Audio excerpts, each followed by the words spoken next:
Friends, இன்றைக்கி நம்ம வந்து மிளகு குழம்பு வைக்கலாம். அதுக்கு என்னென்ன பொருள் வேணும்னு பார்க்கலாம். அது என்னென்னா, அதுக்கு என்னென்ன வேணும்னு சொல்லு. 1/2 ஸ்பூன் வெந்தயம், 1 ஸ்பூன் சீரகம், 1/2 ஸ்பூன் 2 ஸ்பூன் தனியா, 1/2 ஸ்பூன் தோரம்பருப்பு, 1 ஸ்பூன் உளுத்தம்பருப்பு, 1/2 ஸ்பூன் மிளகு, 5 காஞ்சி மிளகா, கொஞ்சம் பெருங்காயம், கருவேப்பிலை. இதெல்லாம் எண்ணெய் விட்டு வறுத்துக்கணும். இதெல்லாமே வறுத்துக்கணும். புளி வந்து ஒரு நல்லா கொஞ்சம் ஒரு பெரிய கோலிகுண்டு சைஸுக்கு, இது கோலிகுண்டு இல்லை, லெமன் சைஸுக்கு நீங்கள் ஊற வச்சு ஊற வச்சு வச்சுக்கோங்க. புளி ஊறணும். இப்போ நம்ம வந்து இதெல்லாம் எண்ணெய் விட்டு ஃபஸ்ட்டு வறுத்துக்கலாம். இது நல்லா மிளகு குழம்பு ரொம்ப நல்லது உடம்புக்கு. இப்போ கோல்டு அதெல்லாம் இருக்குல்ல, இந்த சீசனில் ரொம்ப நல்லது. இப்போ வந்து இந்த குழம்பு செய்யறதுக்கு பார்க்கலாம். ஃபஸ்ட்டு வானல் வச்சு நல்லெண்ணெய் 1 ஸ்பூன் ஊற்றிக்கோங்க. தோரம்பருப்பு, தனியா,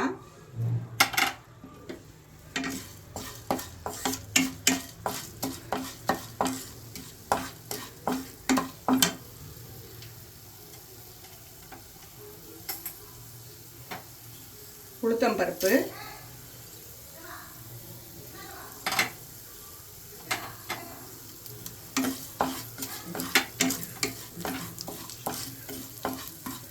மிளகு,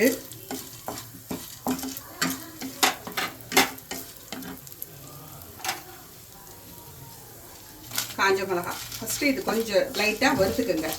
வறுத்துட்டு சீரகம், வெந்தயம் அதெல்லாம் போட்டுக்கலாம்.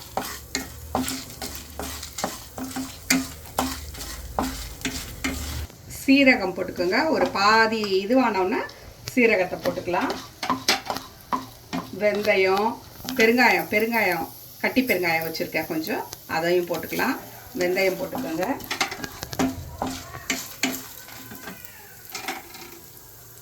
கருவேப்பிலை போட்டுக்கோங்க.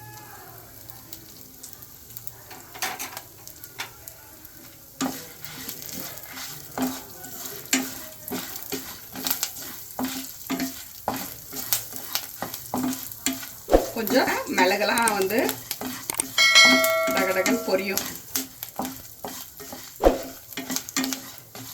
கடைசியாக கொஞ்சம் உப்பு போட்டு ஆஃப் பண்ணிக்கலாம் நம்ம, ஏன்னா இது வந்து கருகாது. இப்போ நைஸாக கொஞ்சம் ஆறின உடனே தண்ணி விட்டு நல்லா நைஸாக அரைச்சிட்டு வந்துடலாம்.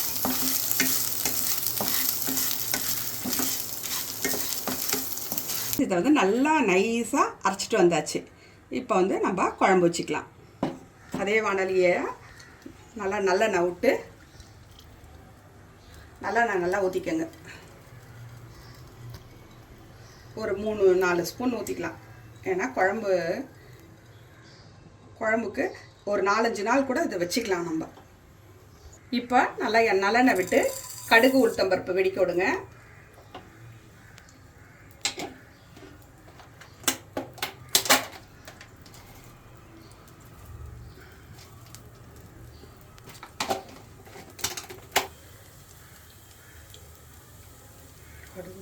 உளுத்தம்பருப்பு நல்லா வெடித்த உடனே இந்த கருவேப்பிலை போட்டுக்கோங்க. கொஞ்சம் பெருங்காயம் போட்டுக்கோங்க. பெருங்காயத்தூள் போட்டுக்கலாம்.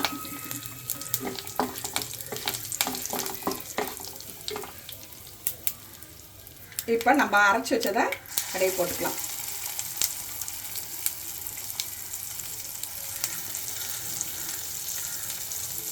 இப்போ இது நல்லா கொஞ்சம் வதக்கிக்குங்க.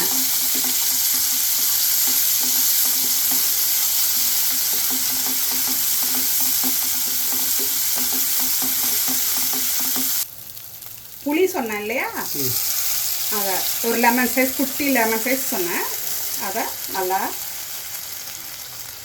கரைச்சி ஊற்றிக்கோங்க. லெமன் தண்ணியும் அதில் ஊற்றிக்கோங்க.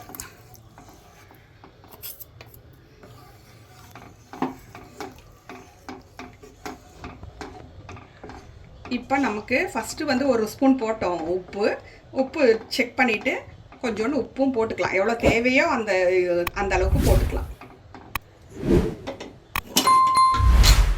இந்த அளவு வெல்லத்தையும் போட்டுக்கோங்க. அதில் போட்டு கொஞ்ச நேரம் கொதிக்கட்டும். இப்போ நல்லா எண்ணெய் பிரிய இறக்கணும். ரொம்ப ஃபாஸ்ட்டில் வேணாம், ஒரு மீடியம் இதில் அப்படியே கொதிக்கிட்டோம். எண்ணெய் பிரிய இறக்கிட வேண்டியது தான். இது ஃப்ரிட்ஜில் கூட ஒரு 2-3 நாள் வச்சு சாப்பிடலாம். சூப்பரான இதுவா அது? சூப்பரான மிளகு குழம்பு ரெடி. செஞ்சு பாருங்கள். செஞ்சு பாருங்கள். செஞ்சு பார்த்து கமெண்ட்ஸ் போடுங்க. இங்கே பாருங்கள் ஃப்ரெண்ட்ஸ், சூப்பரான மிளகு குழம்பு ரெடி. பக்கத்துலேயே பாருங்கள் பொல பொலன்னு மல்லிகைப்பூ மாதிரி ஒரு நல்ல சாதம் வச்சிட்ருக்கேன். இங்கே பாருங்கள் சூப்பரான மிளகு குழம்பு, பக்கத்துலேயே ஒரு பீர்க்கங்காய் கூட்டு. இந்த காம்பினேஷனில் சாப்பிட்டு பாருங்கள், வேறு லெவலில் இருக்கும். இந்த வீடியோ பிடிச்சிருந்துன்னா லைக் பண்ணுங்கள், ஷேர் பண்ணுங்கள். நீங்கள் எப்படி சாப்பிடுவீங்கன்னு சொல்லிட்டு கமெண்ட் பண்ணுங்கள். அடுத்த வீடியோவில் பார்க்கலாம். பாய்.